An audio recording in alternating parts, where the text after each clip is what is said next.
Hello everyone! The good people over at Blizzard Entertainment were kind enough to send me an early copy of the Warcraft Chronicles with a very nice note attached. The note says, to just keep it all transparent so you all know what's up, you'll find a full retail copy of the upcoming hardcover book, World of Warcraft Chronicles Volume 1. This definitive tome of Warcraft history reveals untold stories about the birth of the cosmos, the rise of ancient empires, and the forces that shaped the world of Azeroth and its people.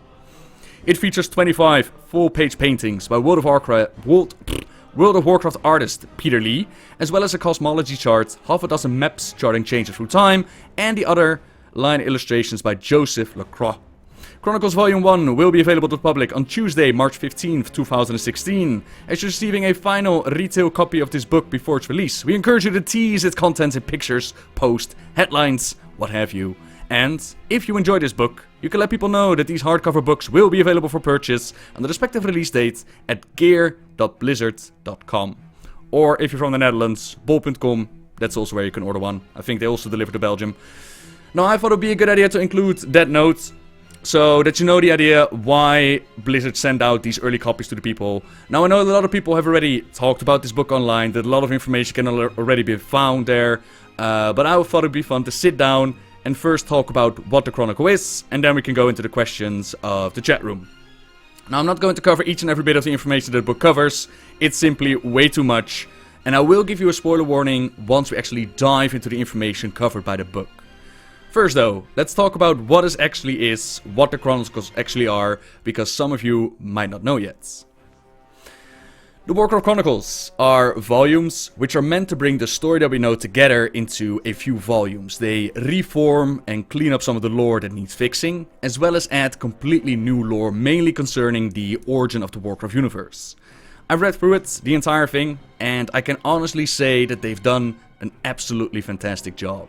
It builds up really well. It starts at the dawn of time, and then it flows into the formation of Azeroth, the Troll Empires, and then all the way to the end of the Chronicle, which is Medivh waking up from his coma.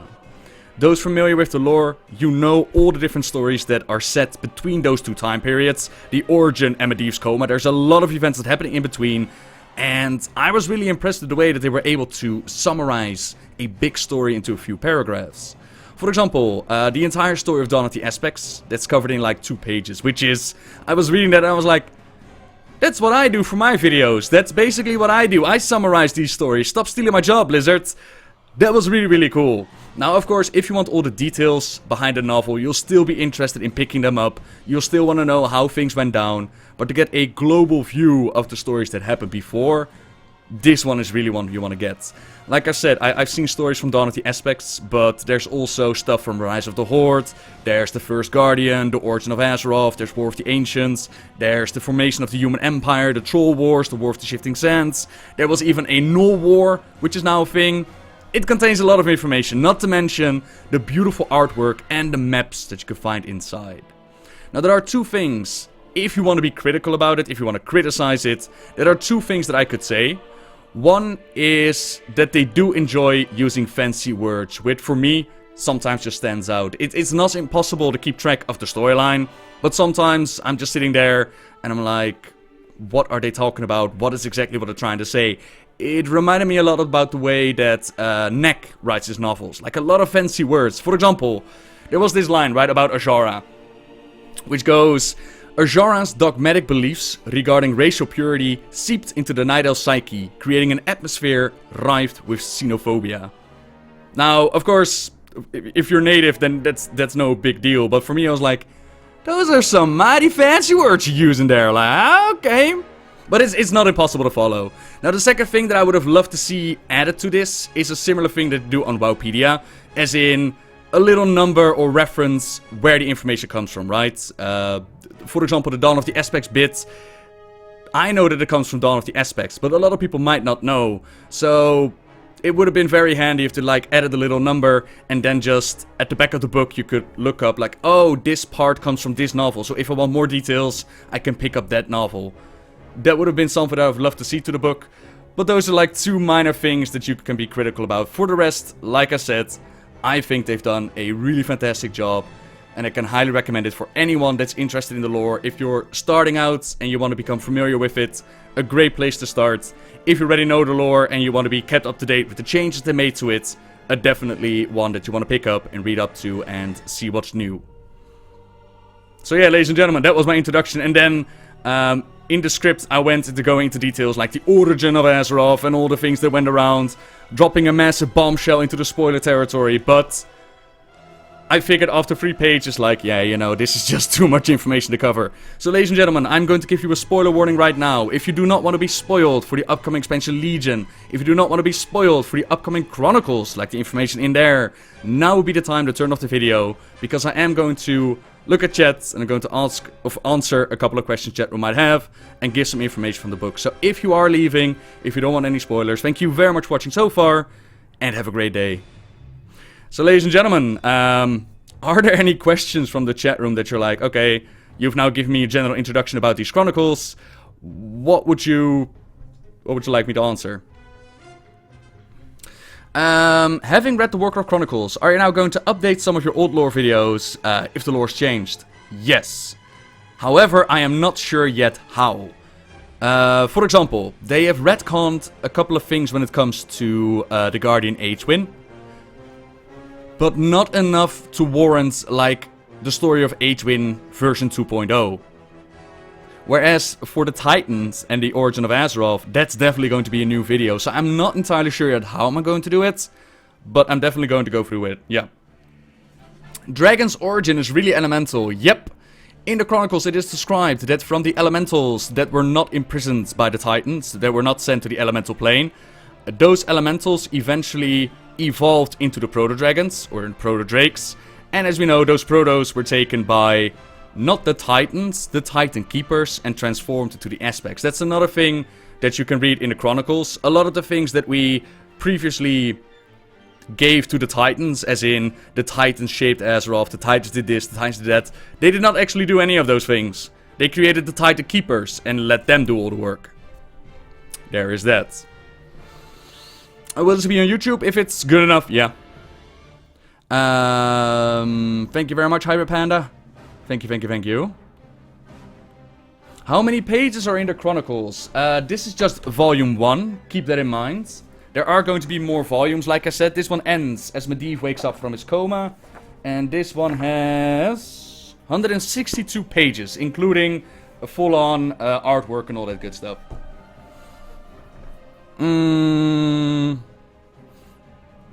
Is there... Give me everything about the Titans. I can't give you everything, mate. Is there a mention about the Journey of the High Elves? Yes. Can I have your Chronicles book? Only if you can pick it up, Lunar. Illidan and Maiev, is that a thing? Can't tell you yet. That's not about the Chronicles. Thought on the whole deal with Sargeras. Oh, and what's the big lore spoiler? Okay, you want the big one? You want the big lore spoiler? I'm just gonna scroll down. Scroll down. Do you want the big lore spoiler, chat room?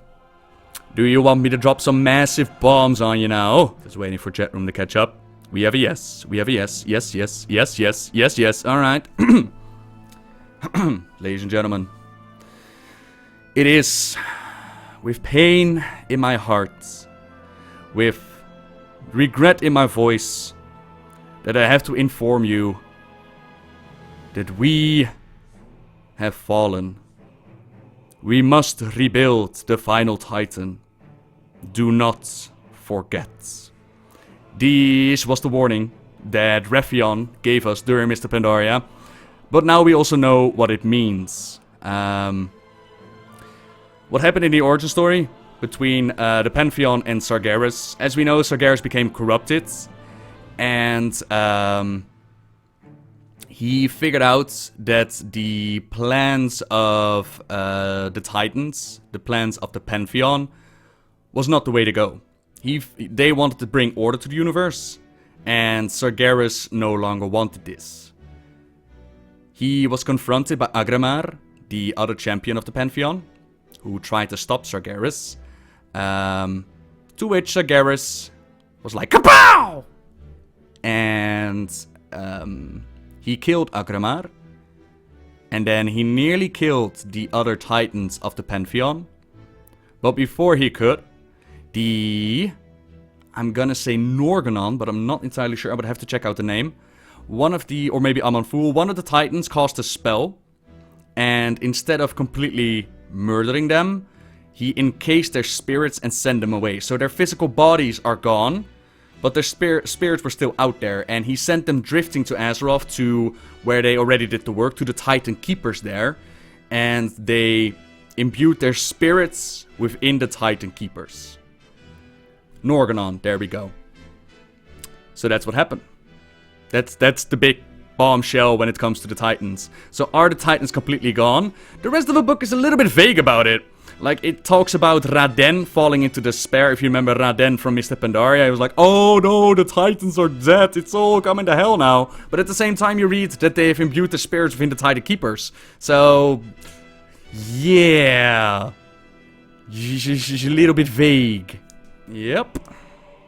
Well, it flows into the story that we already knew. If you remember Mr. Pandaria, during that time we found out that Lei Shen, he found Raden, and Raden was fallen to the darkness in despair. The Mogu could no longer hear the Titans. That all flows into that.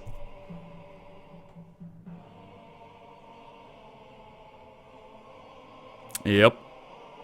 So Titan Keepers, is that Naru related? No. Naru are a separate entity. However, what is interesting is that they've actually clearly stated that the light that the human use, even though it was very much hinted in Beyond the Dark Portal, the light connected to the humans also comes from the Naru.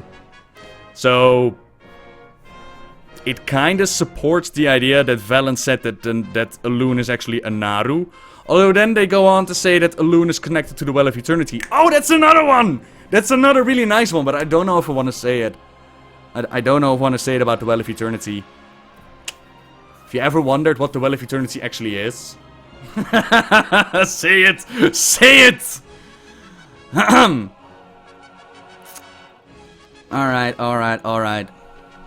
You remember that whole storyline with the Titans figuring out that they couldn't destroy the old gods, and that Yashirash was the whole hard thing? What happened, right, is old gods now have a source behind them, and we might go into that later on. Anyways, the old gods infiltrate Azeroth, right? They corrupt the planet. Within Azeroth is a Titan spirit. Now when the Titans, they found the planet of Azeroth, they found this Titan spirit and they wanted to help it wake up. They sent their Titan Keepers on the planet in order to shape it, because all of their cosmos and their might, they were afraid that it would actually do more damage to the planet than actually help it. That is why they used the Titan Keepers instead of their own phenomenal cosmic power. And in that battle, the old god Yashirash was incredibly powerful. So, despite the better judgment, the Titans helped out. They literally ripped that old god out of the planet. Can you imagine, like, this gigantic being outside of the planet, this cosmos entity? He just goes in with his power, with his hand, and he just rips this little old god out of the planet. However, the old gods had infiltrated the planet so much with their tentacles that by removing it, they literally created a gaping hole, a gaping wound in the planet, and the life essence of the titanic soul slumbering within started to pour out. Right? So they realized that if they removed these old gods entirely, they would pretty much kill the Titan spirit inside, so they could not. So they worked on imprisoning the other old gods, and on that wound, they created the Well of Eternity. So all that arcane raw power was actually the life fluids of the Titan spirits. It's pretty damn cool, I thought. Pretty damn cool. You're shitting me. No, it's really a thing. It's really a thing.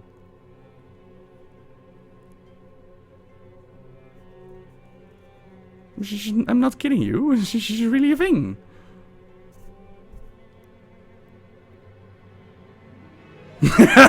Everybody's like, what?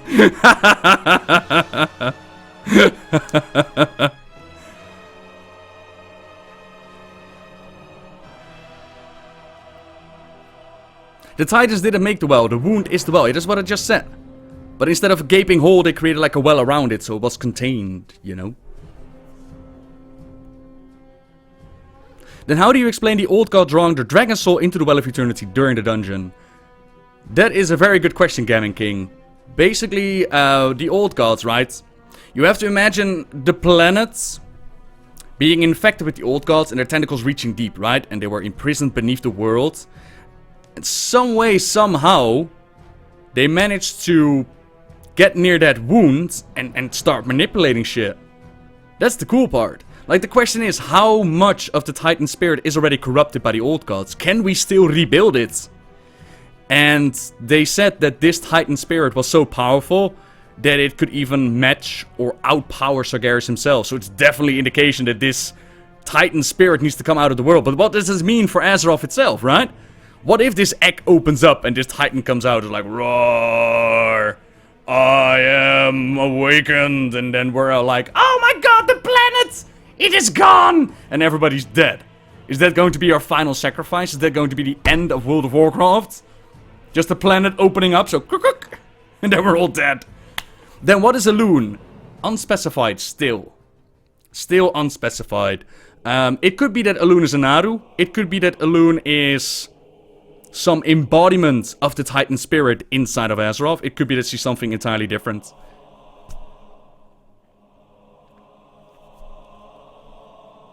We migrate to Argus.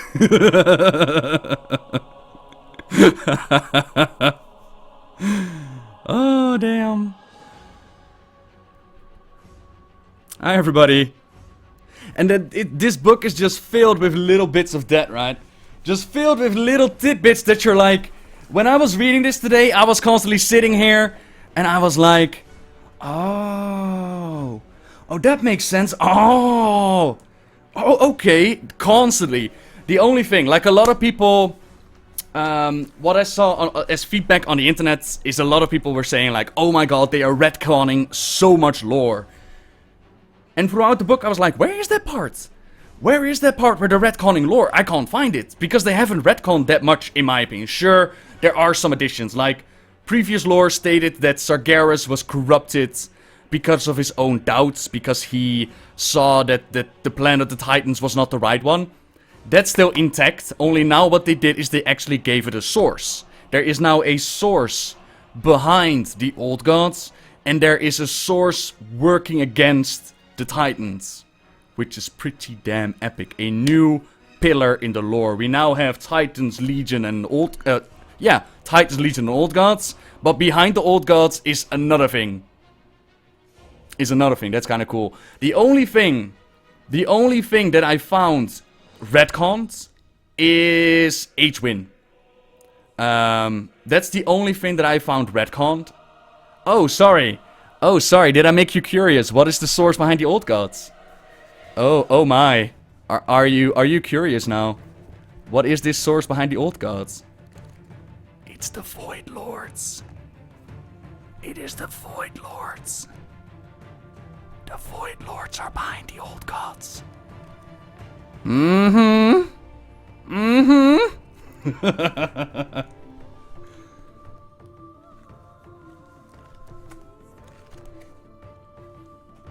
Say it! Say his name!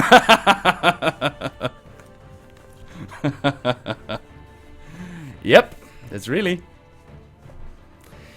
Yep.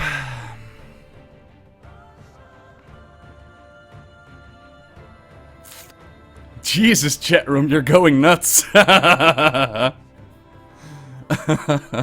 what did they retcon about H-Win? Let me finish off that rant first. Minor things. In the... How do I explain this? In the original story, between H-Win and the Guardians, was that H-Win just gave a big finger to the Council of Tirisfal, right? H-Win did not agree with the Council at all. It was a lot of old men not trusting a female in the role of the Guardian. And Adrian not trusting the council to do what is right. So she was like, fuck you pricks, I'm gonna keep my powers and you can suck it. Now what they did is... it's still there. Only now the spirit of Sargeras that entered Adrian's body... that has now a part to play with that. Like, he manipulated her thoughts, manipulated her motives.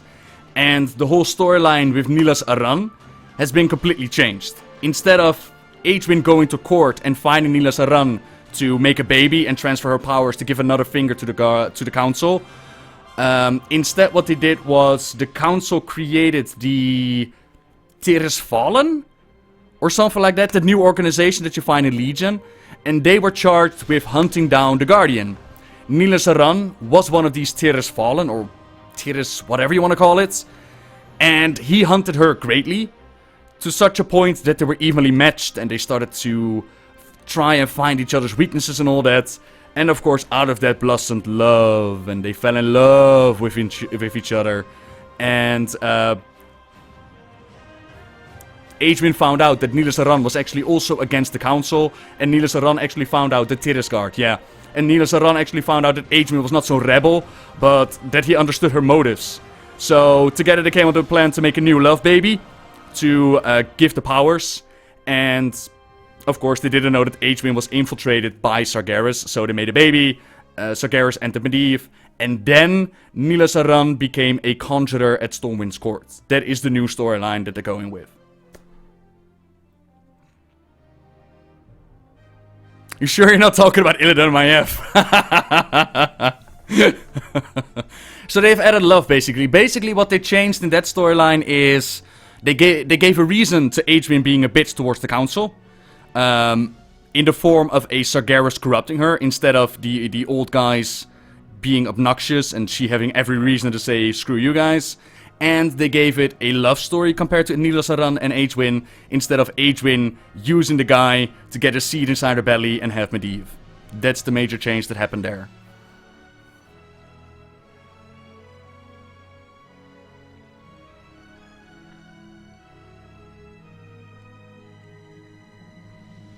Yeah, Adrian didn't need it. I also didn't really understand why they changed that. I was like, well, I was perfectly fine with how the story was, but apparently it needed to be changed. But on the other hand, I don't know. They didn't have to add the whole Nilas Aran power to it. I can understand that they wanted to introduce the organization for Legion. I can understand that, but at the same time, the whole Nilas Aran storyline didn't have to change. So I didn't really understand that, but that's the case. There are a lot of... That is also something that I found really interesting within Chronicles, is that a lot of lore that we're going to see further developed within Legion is getting its groundwork in the Chronicles, which means, like, Chronicles is not written in a day, right? This Chronicles has been working on for a few years now, which means that all this information, they already knew what was gonna happen with Legion, the bastards. I was like, who do I need to infiltrate to find this out? Who do I need to befriend to get all them sweet spoilers? But I found that really interesting. What is the source behind the Titans? And explain it, please. Source behind the Titans... There was... It's still vague, and I need to read it for a second time. There was something about... In the beginning, light was there. And of course, if there's light, there is shadow. They danced around each other, they clashed with each other. And out of this cosmic explosion, the universe came to be. So basically what they went with, the old story was like, we're not sure yet. We don't know if there is a cosmic being that created everything or a cosmic explosion. It seems like times change and they now go with the Big Bang Theory. Out of that, the cosmos expanded. And planets started to grow. And in some of these planets... Titan spirits, not all of them, but some of them, Titan spirits inhabit these planets, and over time, they can wake up and they grow into these titanic beings. That is why the Titans go across the universe, or went across the universe, I should say, to bring order to the universe. They tried to help other Titan spirits to wake up, to order the planets, and bring them under the fold. And what created light and shadow? Indeed. There you go. I had a mini heart attack thinking someone snapped behind me. I'm sorry, Lunar. I'm sorry. So, any more questions? Are we using Titan artifacts to summon some part of the Titan spirit and answer off more in-depth messages higher up in chat? Please notice. No, we are using the Titan artifacts to seal the rifts created to summon the Legion. Why they made Lei Shen so important? Right, the story behind Lei Shen, you're wondering. This is not so much new lore as it is lore that was established during Mr. Pandaria. Basically what happened with the whole Mogu thing is Mogu and pretty much everything was created by the Titan Keepers, and the Titan Keepers in turn were created by the Titans to shape the land, bring order and guard it, right? That's already something that we knew. Now, as the Titans got the shit kicked out of them, apologies for my language by the way, I'm gonna use a lot of bleeps, aren't I? Damn it. I shouldn't be doing these late at night. Shouldn't be doing it. Anyways, as the Titans got their butts handed to them, they fell silent. And those charged with their sacred duties were like, what's up? The Curse of Flesh struck the Mogu. They started fighting amongst each other. But Lei Shen always believed that there was some higher goal, that surely their creator, Ra, or Raden in the Mogu tongue, surely there was some greater plan, right? This could not be it. So, when his father was killed, Lei Shen, he was not so much a warmonger. He was like, you know what? You guys deal with that. I'm gonna go on a holy pilgrimage. I'm gonna find out what happened. What happened to our destiny? What happened to our purpose, our goal? There is more to the Mogu than this fighting amongst each other.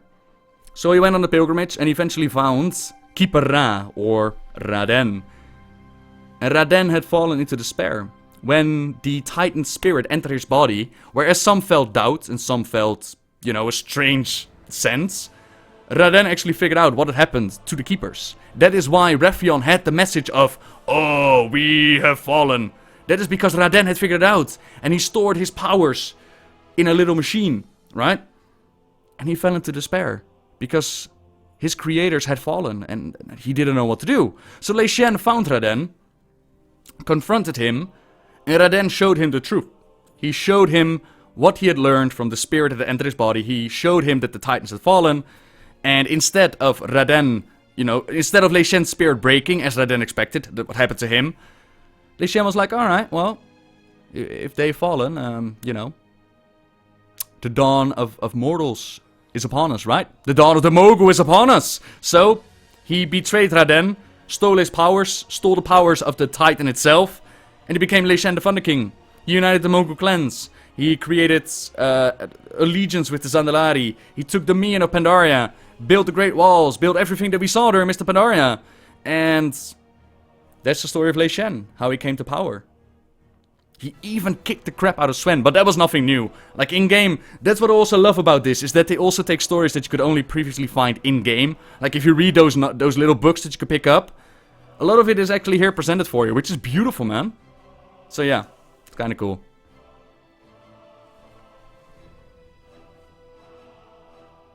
Anything new about N'Zoth?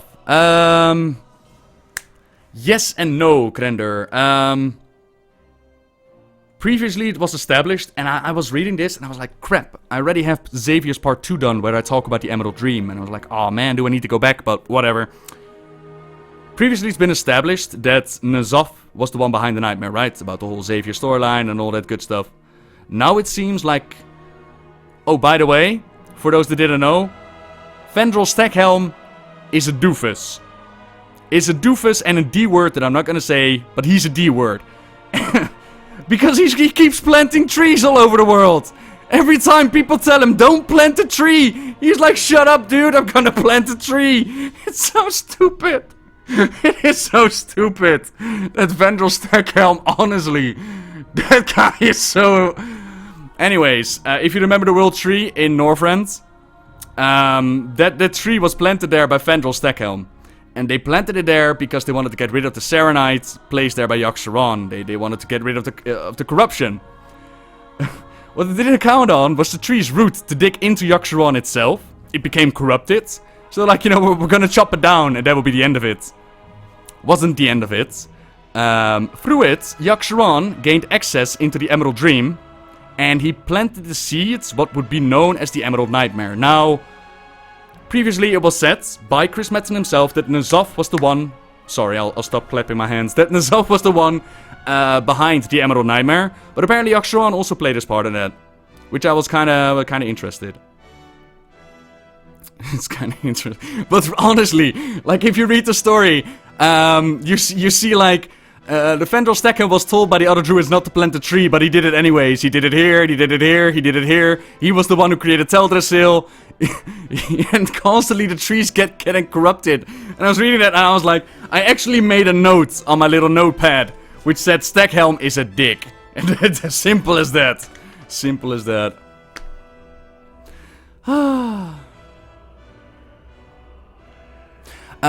Good question, Lord of Lawless. Lord of Lawless asked, the Pantheon was against Sargeras' plan to reset the universe, saying that it goes against the way to save as many lives as possible. But on the other hand, we have Elgan the Observer. Yes. And I was reading this, and I exactly same question, but then I thought to myself, there is a difference.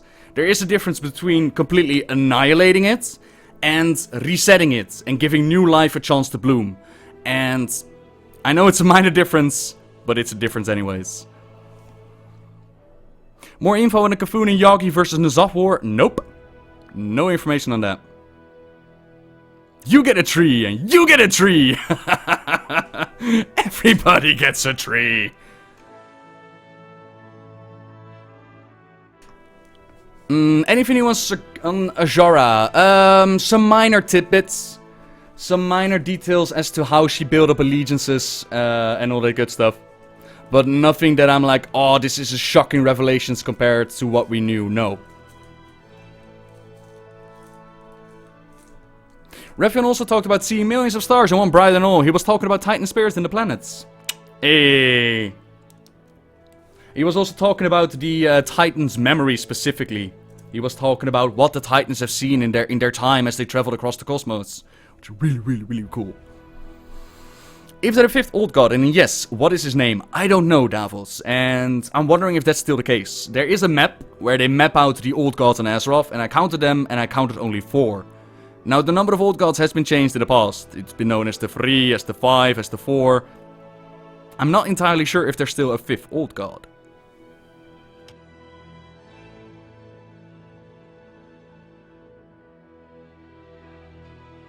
Do we have any more on the elementals and the early days of Azeroth? Absolutely, man. A lot. A lot. Where can I buy the book? You can buy the book over at gear.blizzard.com, or if you're from the Netherlands or Belgium like me, you can also pick it up at bol.com or Google your local retailer and see if you can find it there. Anything about the demigods? Yes, and a very interesting one as well. Loa, demigods, and all that good stuff, they fall under the wild gods category. And a lot of people asked back in the day of Mr. Pandaria, like, where do the Celestials fall under? The Celestials are also confirmed to be wild gods, so they are also demigods. So finally we know in what category we can place them. They would never receive the message. Not really, Peekaboo. The message was not so much directly towards the Titans. The message that Elgalon tried to send out was going to be sent towards Uldum, where the Halls of Origination is located. And that device would have been activated and would have exterminated all life on Azeroth and would have given room for new life to grow. That is also a storyline that we could see continued in Cataclysm, where Deathwing actually tried to gain control over Uldum, and then, you know, you follow Harrison Jones and Bran Bronzebeard and you try to stop that. And interestingly enough, Uldum was not always a desert. In the past, they actually used the device to take out Lei Shen. Did you ever know how Lei Shen died the first time? It was about the Halls of Origination, man. They used the device on him. Kapow! Is there anything about Loken? There is so much about Loken, Raynak. There is so much lore about the Titan Keepers. It's so good. It's so freaking good. I'm like, I can make a story of the Titan Keepers part 1, 2, and 3. It's so brilliant. Oh, man. Like, really, really, really interesting stuff about the Titan Keepers and Loken. Yeah.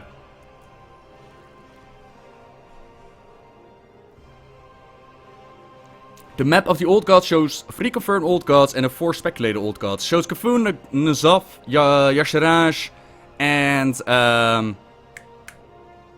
Aksharan. How was the Halls of Valor created? They took a piece of Ulduar, they put it in the sky, And that's also Valor. It's literally in the book, Jason. It's so cool. So freaking cool.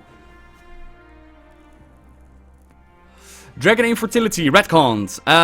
Have not reached the part of the Cataclysm yet.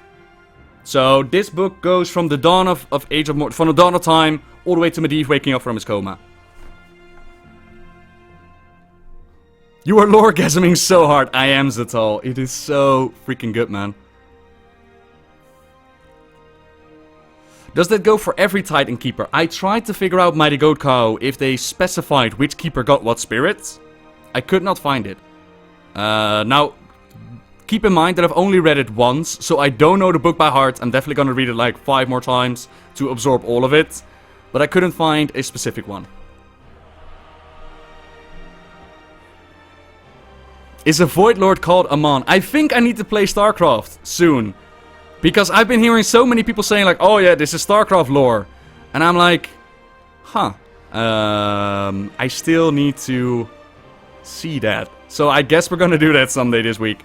About the whole Broxigar and Sargeras thing, I actually found it very interesting. They talk about the War of the Ancients. However, they talk about the original version of the War of the Ancients. They do not talk about the time travel version. Which I was like, okay, it could be that they're gonna go with the original version first, and then later in the Chronicles they'll go sometime after Warcraft 3, if I remember correctly, where it takes place. Well, I do know something about StarCraft, just haven't played the final installation yet. But the time travel didn't take place at the dawn of time. It only happened later on, and then they went back.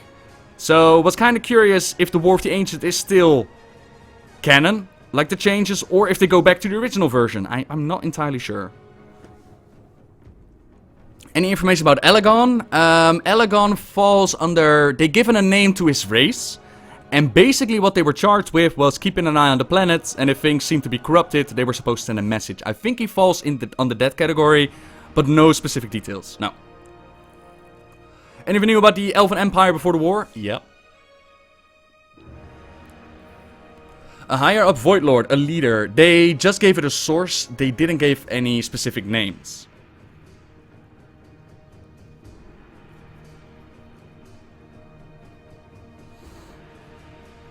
It seems more and more that all Blizzard games have the same universe and lores connected. Maybe.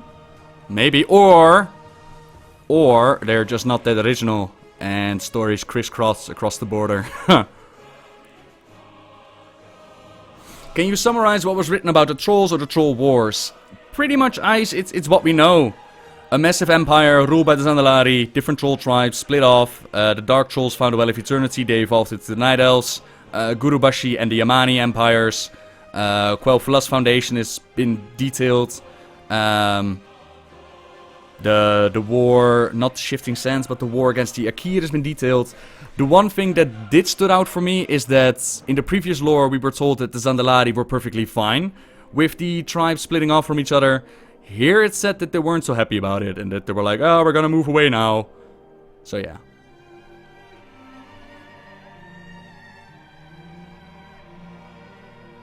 And this is only the first Chronicles volume, yep. But then again, that's also something I was thinking to myself, Scormac, like, this one is definitely one that I can highly recommend, but the next novels, or the next volumes, are going to dive deeper into the lore that has been more well established. Like origin lore that was kept in the dark, which is why it's so exciting to have it finally. But like the next story is after Medivh's coma, you're gonna flow into novels like Last Guardian, Tides of Darkness, Beyond the Dark Portal, Lord of the Glens, Arthas. All these novels are all going to be summarized. Now, it's cool in the way that it's going to be summarized, so it's going to be in a much compacter way, in a much smaller way for people that actually want to read up and be like, oh, I've never heard about this, cool. But for those like me, that have read all the novels, they might not be that interested because they've read it countless times again. But only time will tell. Like, I'm very, very positive about this Chronicle 1. And like I mentioned at the start, for anybody that's interested in the lore, this is a must-have. This is definitely a must-have. And, you know, we're nearly talking for an hour about this now. I haven't even graced the top of all of it. It's all so good. Oh, it's so good.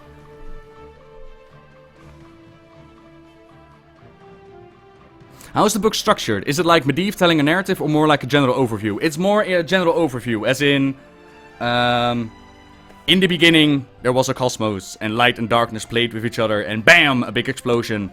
Then the Titans worked on organizing the planets, then the Trolls went to war, then the High Elves went this, then this, and this, and this. They do incorporate it story-wise, but it's more different stories taken and placed into one, in a very chronological way, which is brilliant. And I'm mighty impressed how they... Again, I mentioned this before. I'm so freaking impressed how they can just take a massive story. Like, Dawn of the Aspects was taken over 5 different ebooks. And then they compress it in like 1 or 2 pages. Like, yeah, this is what happened. I'm like, what? Because that's what I normally do, right? If I work on a script for a video, that's what I do. So I was definitely impressed about that. When did Medivh fall in a coma? Medivh fell into a coma just before the Dark Portal opened up. No, because he was... What am I saying? He was like in a coma for 10 years. What am I saying? When did Medivh fall in a coma? How can I put it in a time period? Yeah, the Null Wars, which is a new thing. There is the Null Wars. Which is pretty damn awesome. One thing I don't get is the Troll Wars. Who were they fighting with? They were fighting with the High Elves. The High Elves are actually the Highborn from the Night Elf Society. They could not deal with no longer using magic, because the Night Elves did not want them to use magic, because they feared it would draw the attention of the Legion and start another war of the Ancients. So, the High Elves moved away from the Night Elves, and they found a new kingdom, Quel'Thalas. Little did they know, they founded this kingdom upon Troll ruins. And the Trolls were not happy about that, so a Troll War erupted between the High Elves of Quel'Thalas and the Trolls of Zuluman that were there. And the Trolls were actually winning. You know, they had demigods at their side, the Loa, and they had mighty powers at their side. So the High Elves needed help. They got in touch with Foradin of Arafor, and he had like united the human clans, the early human clans. And together, they fought against the Trolls. The High Elves taught 100 humans the ways of the magic. They fought against the Trolls, they kicked the crap out of them, and they lived happily ever after. You wanna hear about the Null Wars? Okay, what I'm gonna do... I'm gonna do like 5 more minutes for questions, then I'll read out the Null Wars, and then we'll finish it up. Sounds good? Sounds good.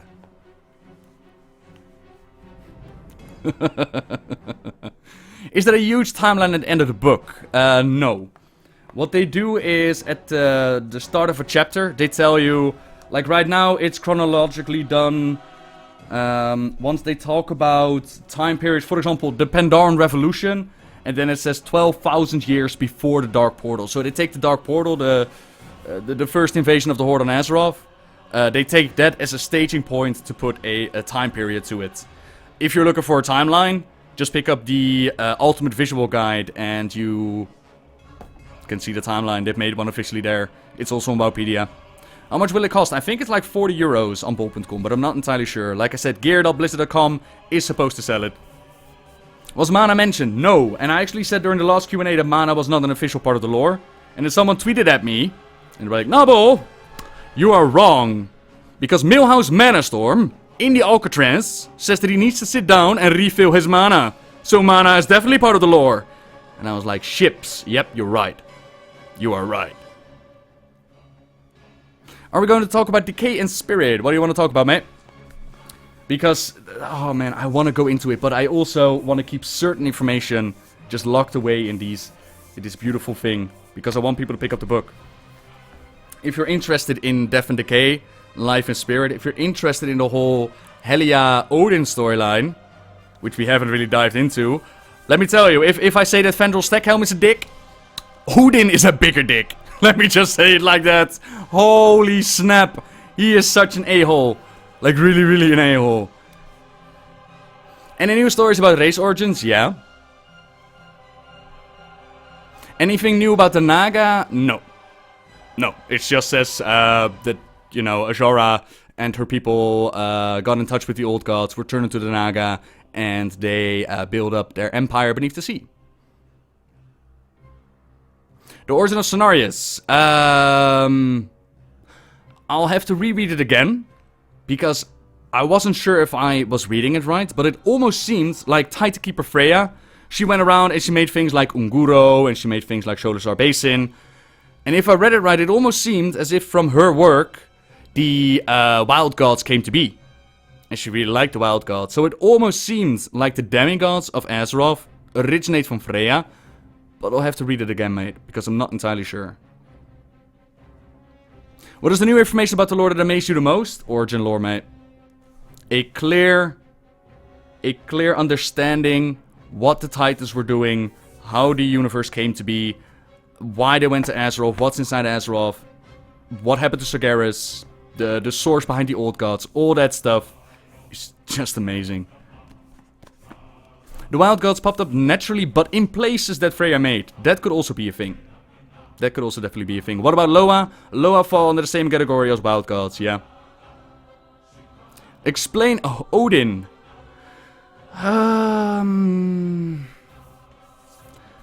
Let's just say that Odin wanted things done, and he didn't care about how he was gonna do it.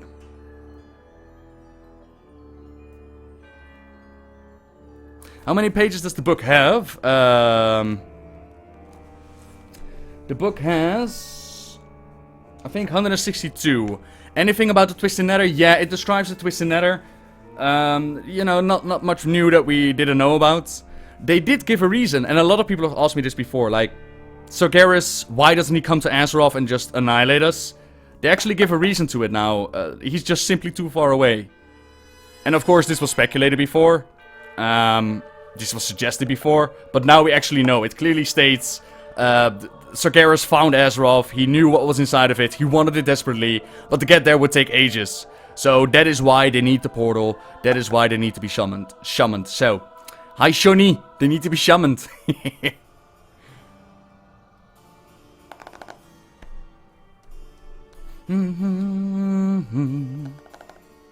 Just read the whole book right now, you know you want it, right?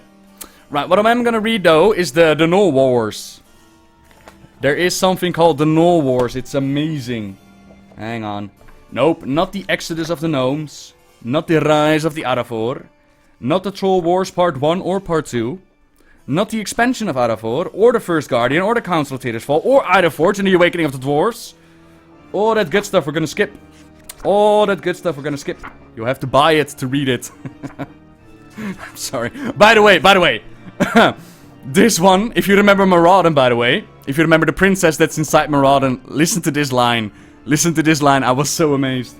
Let me set the book in front of me so you can actually hear my voice properly. Feradras. Oh, sorry.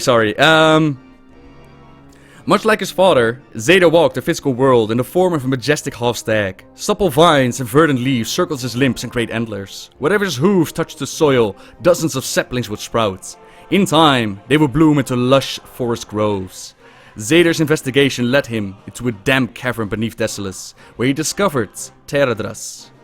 Though he set his mind to imprisoning the strange creature, he soon grew enchanted with the princess.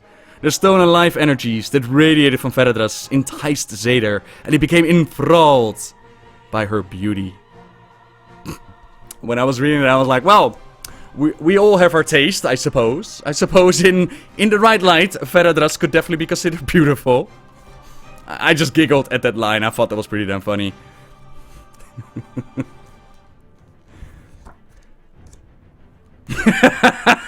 King Willis got fur. Oh, damn. Right. Stormwind and the Null War. 75 years before the Dark Portal. Are you ready, ladies and gentlemen? Throughout the Eastern Kingdoms, the disparate human nation flourished. The smallest and most isolated of these kingdoms was Stormwind. Over the years, it found prosperity through the farmsteads that dotted the surrounding fertile region. As Stormwind's population grew, small towns sprang up in nearby Elwyn Forest, the Redridge Mountains, Brightwood, and breadbasket of the kingdom, Westfall.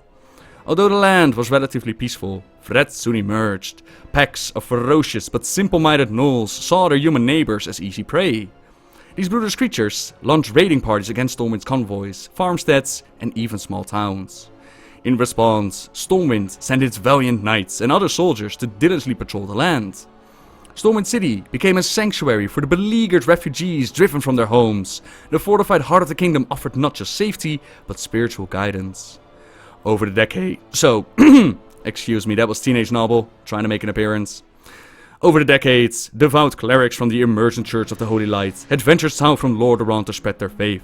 Upon reaching Stormwind, these pious individuals founded the Holy Order of Norshire Clerics. The kingdom looked to these clerics as a source of wisdom and comfort in hard times. While the devout clerics used the powers of the light to soothe the hearts and minds of Stormwind citizens, military forces patrolled the kingdom's borders. Although their vigilance prevented major bloodshed in the outer territories, the gnolls would remain a danger. During the reign of King Barafen Rin, this lurking threat spiraled out of control. The gnolls began launching brazen attacks on Stormwind City itself. It quickly became clear that these assaults were merely distractions. While soldiers defended the city, Westfall farmsteads would burn. The gnolls assailed the city in such numbers that few soldiers could be spared to protect the agriculture lands. This was no ordinary tactic for the crude gnolls, and for good reason. Never before had an intelligent leader emerged among their kind. Pack Lord Garfang, a cunning gnoll alpha of the Red Ridge Pack, had spent years conquering other packs in the surrounding regions. Now he had an army of vicious raiders at his command, and a tactical... I don't even know how to pronounce that word, to use them efficiently. Within a year of the first attack, his gnolls had raided almost a third of all human settlements outside of the city. King Barafend sent envoys to beseech Lordaeron, Gilneas, and the other human kingdoms for aid, but they would not send assistance, seeing no advantage in helping the smaller, rural nation and the threats. Stormwind was self-sufficient, so trade with the other kingdoms was rare, and its spiritual tendencies were seen as quaint. The humans of Stormwind would have to fend for themselves. The reluctance of the other nations to send aid infuriated King Barafen, and he resolved to take matters into his own hands. The Gnoll Pack Lord had been bold in attacking Stormwind City, and Barafen decided equally bold tactics were needed to defeat him.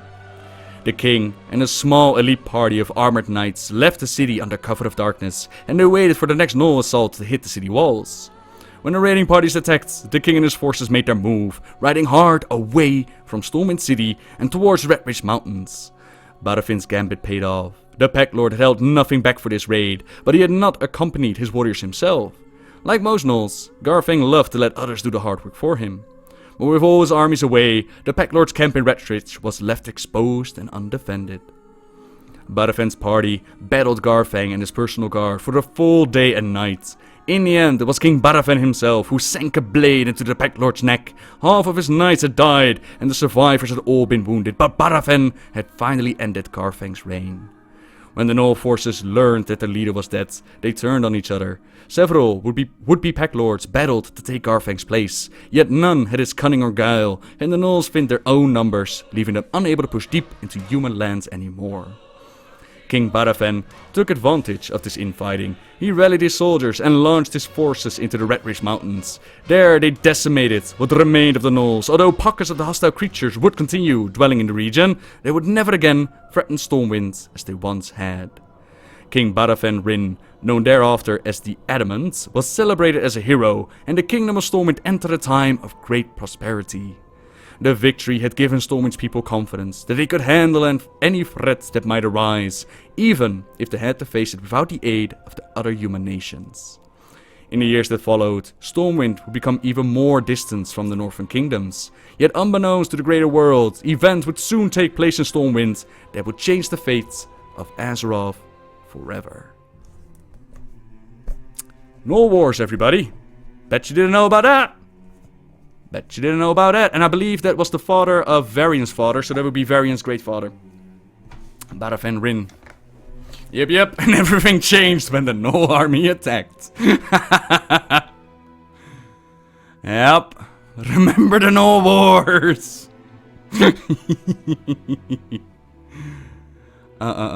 So yeah, that's a little bit of an indication as to how these stories are written up, how the information is given.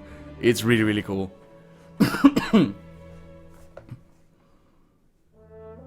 And purge the gnolls around Azeroth. And remember the Gnoll Wars as you do. Are you reading the whole book? No, of course not. Nah, this is a little bit of a teaser. And a little bit of an indication of what you might expect if you do decide to pick up the Warcraft Chronicles. For me, what I'm going to do with these stories, like, there is just too much information to do it all in one video and be like, yep, this is Warcraft Volume 1. I could sit here and read the entire novel to you, but I'm not going to. One, it's a clear violation of copyright. I'm sure that there are people out there that do it, but I don't want to be doing that because Blizzard is already kind enough with their material that I can use. I'm not going to do that. And two, it's sometimes just much more fun to read it for yourself. Now, I am going to incorporate this information in future videos. I'm definitely going to do a story of the Tidal Keepers, the story of Lei Shen. There was a little bit about the Lore Walker, so there's definitely going to be a story of Lore Walker Cho. All of that information that you can find in the Chronicles are, of course, over time going to be integrated in my lore videos. But we're not going to do the entire thing right now. And I can definitely recommend, like I said at the start, anybody that's interested in the lore and you are looking for a starting point, or you're looking for a, you know, whatever you want to do with the lore, you're looking for something to keep up with, or you want to refresh on what you might already know, definitely pick this one up. It's worth it. But, you know, that's no big surprise. That's no big surprise, right?